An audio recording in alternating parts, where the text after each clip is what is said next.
My camera randomly shuts off because it gets too hot, so I have to. At least it keeps my videos short. They'd probably go on forever.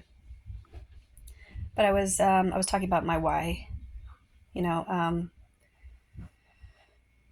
learning how to help people to escape from the prison that their will is in because of the technology of these negative entities. That they're using. The negative matrix, the simulation inside the simulation that uses like really advanced technology to control their perceptions and their will. And they're not it's not a level playing field until everyone has free will. My work will not be done. I'm not just like looking to escape from this reality and go and live my peaceful life in the next dimension, the next frequency of love. I think that's great that people are going to be ascending, and but I think there's going to need to be a ground crew here willing to stay through the dark timeline, to be beacons of light. Like, if we just leave everyone here, like, bye bye. Um, that's Sorry about the noise. That's just not God's plan. It's my son taking the dogs out down the stairs. Anyway, so that's a huge why. That's what motivates me, and that's what has motivated me. I just didn't know to the extent of my mission. I thought, if I could figure out nutrient therapy to help people who are, for the longest time, I've wanted to rehabilitate a psychopath. That has been my life mission since I was in my mid 20s, and I'm in my early 40s now. So that's a long time to have such a profound mission. It was as soon as I knew that you could change things with nutrient therapy, I wanted to take that to the furthest extent of what you could accomplish. And yeah, nobody thinks you can rehabilitate a psychopath. Everyone thinks, oh, even narcissists, psychologists are like, yeah, you can't really do anything. Even someone who has like disorganized attachment style, people tend to like write them off as like, oh yeah, don't get into a relationship with one of them. So that's what Don has. He has a disorganized attachment style, meaning he will swing from being insecure, to being avoidant. And it's that's kind of what borderline is. It's that swing from one extreme to another, and it's that those goes from intense emotions to a detachment, back and forth, and it's very confusing to them, and to someone who doesn't know what's going on. Now, someone like me, who I know what's going on, I actually can predict his cycles, and now when I'm really really stable, I'm impervious. But this last partial eclipse was not stable, and I've been gradually becoming more and more unstable ever since. I'd say, well, I noticed that it was happening, and I thought it was due to a copper IUD. Okay, because copper represses estrogen, and I should have known. I didn't know. Okay, it took me a while to figure it out, like to pay attention to my symptoms and to realize what was happening. It was suppressing my estrogen too much, and when estrogen is suppressed, it has an effect on copper. Copper has an effect on your adrenals. That has an effect on your ability to handle stress. It was a whole cycle. So I got that taken out, but still, I've got to lower my copper by taking zinc, and I just haven't been taking it enough. I'm almost out, but so I try to ration it until I have money. So that's been one struggle. And then also, there's a supplement that I typically take that always helps me. And sometimes I'm able to quit for periods of time and I don't notice a difference. But gradually, I've always noticed symptoms returning, which is just emotional instability and irritability, and tendency to get upset over small things. And so this last eclipse, everyone's like, oh, we're all dealing with these emotional stuff. But I'm like, I like to use hacks and not just feel like, oh, I guess I'm just a victim to, the astrological events that are happening, just rest and drink water and try to take care of yourself. It's like, I know these hacks work, so I've been taking, more of everything. But I realized yesterday I really needed to start taking alpha lipoic acid again. I don't know exactly what it does to help me. I just know that for many years it has helped me if I take it every 3 hours, and that's the half life, meaning after 3 hours it's not the same compound anymore. And so as if I can take it every 3 hours, I notice so much more emotional stability, so much better brain function. My body is less achy and all that stuff. So initially, I believed it was, and I think it might have been, detoxing heavy metals, possibly mercury, possibly cadmium, aluminum, I don't know. Initially, if I missed a dose, I would have severe side effects. And that is caused by, ALA will grab onto something because it's a chelator. It'll transport it from where it was stored in your tissue to your liver to get it outside of your body.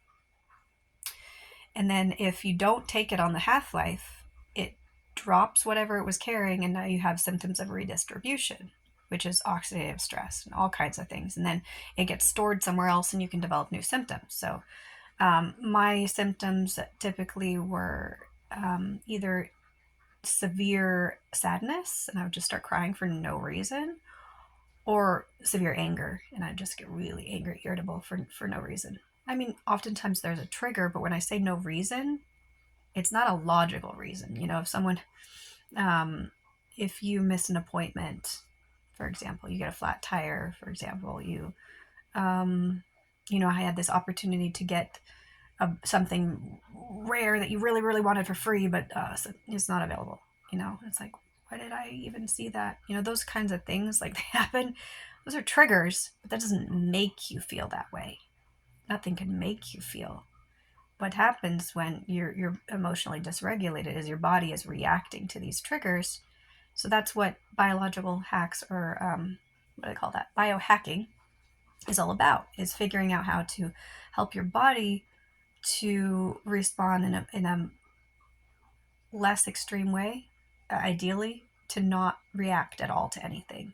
When you can be so detached from reality that nothing bothers you, that's kind of like, that's a sweet spot. Like, you're just kind of floating through life as if you're not even living in this life. That's the ideal. You don't want to feel lack of empathy. That kind of detachment is not what you want. But you want to be able to control your empathy so that it doesn't cause debilitating symptoms. So as an empath, I don't have to worry about not having enough empathy. I have to worry about having too much empathy to the point where it's debilitating. That is the goal for my life path. I'm gonna shut that just because of noise. Cut down on distracting noise. And so for other people, they need to increase their empathy. They need to decrease their detachment. That detachment and empathy is a continuum. And on the one side, you have I had almost like an empathy attack at one point that was so debilitating that I thought I was going to go crazy. And so that's something that empaths can experience: anxiety, panic attacks, because you realize you're feeling all the emotions of all the suffering in the world, and that you can't do anything. You can do very little about it. And you realize that no one else is feeling that, and everyone else is just detached and in their own little bubble. That kind of degree of empathy is dysfunctional. And so we have to learn a degree of detachment by shifting our belief system and remembering that the suffering, yes, it is real. People are experiencing it. But every single person who incarnated into this life agreed to their life path, and they have a soul contract. And it's not that we want to be like, oh, I'm not going to help anyone because that was their. It's that we are clued in to the universe, to what our higher self is telling us, and that we help those who we can help, who that we have the power to help, who that were put in our path to help. Like, if I see a little bird falling from a tree and struggling, that was put right in my path to help. But am I going to go search out every single, bird and like watch and make sure that they're all taken care of and go just searching for all the animals that, I mean, there's lots of animals that are they're suffering out there in nature. Um, there's lots of dogs and cats that are being abused and neglected, and I mean the pound there, but I can't help everyone. Going down into the homeless camps and going down to the prisons and seeking out all these people when I don't have any resources to help myself, that's not wise. That's not my, I mean, for some people, maybe that is what God has given them to do, but they will know that. And that's where you have to listen to the universe and the signs, and your higher self is guiding you. And that's where you really have to pay attention. So I think that people who haven't awakened their intuition, they're more prone to feeling like they have the weight of the world on their shoulders because they have this sense of empathy, but they don't have any guidance to know how to utilize it. So anyway, back to where I was talking about Dawn's role in my awakening process. First, the relationship was a karmic relationship, and I don't necessarily think that is the be all end all. I don't think that a relationship that is karmic has to only be karmic. He could also be a twin flame. He could also be a soulmate. I don't know the difference between those two, but I'm told that there is a difference. So that's something I need to learn. I understand a karmic relationship is that one or both of you are intended to teach each other a very important life lesson. It can be both of you teaching each other, or it can be one of you teaching the other.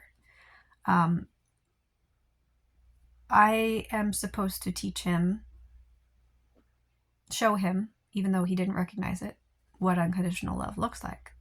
I did that. Okay.